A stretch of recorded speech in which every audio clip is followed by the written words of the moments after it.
Hi friends, అందరికీ నమస్కారం అండి. Welcome to day cooking channel. ఇవాళ మన వీడియోలో ఎంతో టేస్టీగా, చాలా సింపుల్గా, త్వరగా రెడీ చేసుకోగలిగే స్పెషల్ రెసిపీ చేస్తున్నాను. ఎప్పుడు ఎగ్ బుజ్జి, ఎగ్ పులుసే కాకుండా ఒకసారి ఈ పద్ధతిలో ట్రై చేయండి, చాలా బాగుంటుంది. ఇప్పుడు వీడియోలోకి వెళ్ళిపోయే ముందుగా కొత్తగా మన ఛానల్ ఎవరైతే చూస్తున్నారో వాళ్ళు సబ్స్క్రైబ్ చేసుకొని లైక్ కొట్టి సపోర్ట్ చేయండి. ఇప్పుడైతే ఫస్ట్గా మనము ఎగ్ ఫ్రై ఎలా చేయాలో చూద్దామండి. ఫస్ట్ ఒక బౌల్ తీసుకొని దానిలో 4 ఎగ్గులు అయితే తీసుకొని పగలగొట్టాను. ఇదే బౌల్లో కారం వేసుకోవాలి. 1 టీ స్పూన్ అయితే కారం వేసుకున్నాను.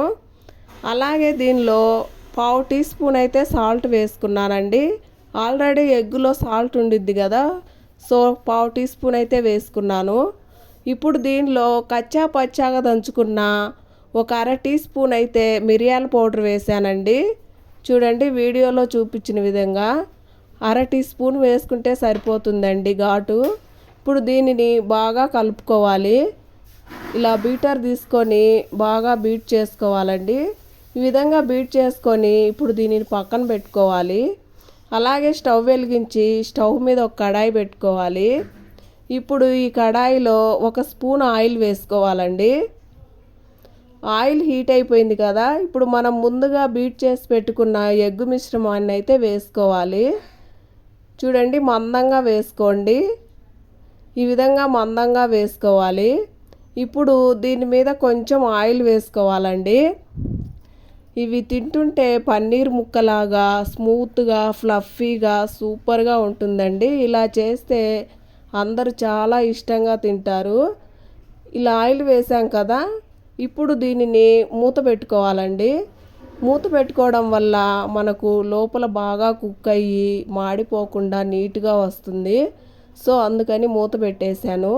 మూత పెట్టి 5 మినిట్స్ స్లో ఫ్లేమ్లో కుక్ చేసుకోవాలి. అప్పుడే మనకు మంచిగా వస్తుంది. ఈ విధంగా అయితే 5 మినిట్స్ అయిపోయిందండి. ఇప్పుడు మూతను తీసి చూద్దాము. చూడండి, ఈ విధంగా అయితే వచ్చింది. ఇప్పుడు దీనిని రెండో వైపుకు తిప్పుకోవాలి.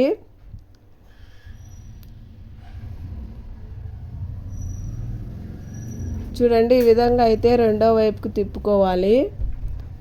దీన్ని సైడ్ డిష్గా తినచ్చు. పప్పుచారు, రసం చేసినప్పుడు ఇలా చేసుకొని తినండి, సూపర్గా ఉంటుంది.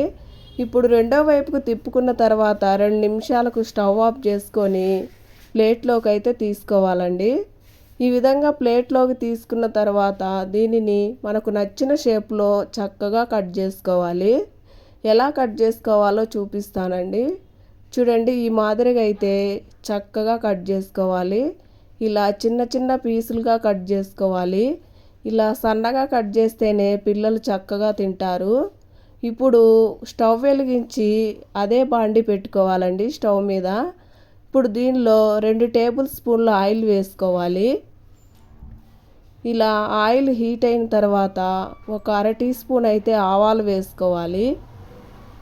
ఆవాలు చిటపట అన్నాక సన్నగా తరిగిన ఉల్లిపాయ ముక్కలు వేసుకోవాలి. 2 మీడియం సైజు ఉల్లిపాయలు తీసుకున్నాను 4 ఎగ్గులకి.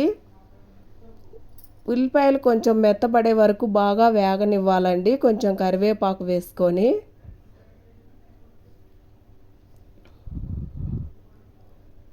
చూడండి, ఈ మాదిరిగా అయితే వేగిపోయాయి కదా. ఇప్పుడు దీనిలో 1/2 టీ స్పూన్ అల్లం వెల్లుల్లి పేస్ట్ వేసుకుంటున్నాను. మంచి ఫ్రెష్గా పట్టుకున్నది వేసుకోండి. ఈ అల్లం వెల్లుల్లి పేస్టు పచ్చివాసన పోయే వరకు చక్కగా వేగనివ్వాలి. ఇప్పుడు దీనిలోనే మంచి కలర్ కోసం మనము 1/2 టీ స్పూన్ అయితే పసుపు వేసుకోవాలి. పసుపు వేసుకొని చక్కగా కలుపుకోవాలి.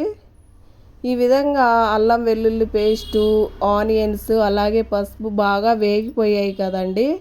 ఇప్పుడు మనం ముందుగా సన్నగా కట్ చేసి పెట్టుకున్నాం కదా ఎగ్గులు, సో వాటిని వేసుకోవాలి. చూడండి, వీడియోలో చూపించిన విధంగా వేసుకొని ఇప్పుడు ప్రాపర్గా కలుపుకోవాలండి. ఈ విధంగా 1 నిమిషం పాటు కలుపుకున్న తర్వాత దీనిలోనే కొంచెం కారం వేసుకోవాలండి. 1/2 టీ స్పూన్ కారం అయితే సరిపోతుంది. మనం ఎగ్స్ బీట్ చేసేటప్పుడు కారం వేసాం కదా, సో 1/2 టీ స్పూన్ కారం అయితే సరిపోతుంది. ఇక్కడ సాల్ట్ నేను వేయట్లేదండి, ఎందుకంటే నాకు సాల్ట్ సరిపోయింది. మీరు చెక్ చేసుకొని కావాలంటే సాల్ట్ వేసుకోండి. ఇప్పుడు ఫైనల్గా కొత్తిమీర చల్లుకొని స్టవ్ ఆఫ్ చేసుకోవాలండి. చూడండి, చాలా బాగా వచ్చింది కదా, ఎమ్మీగా సూపర్గా వచ్చినాయి. చూస్తుంటేనే సూపర్గా ఉంది. వీడియో నచ్చితే లైక్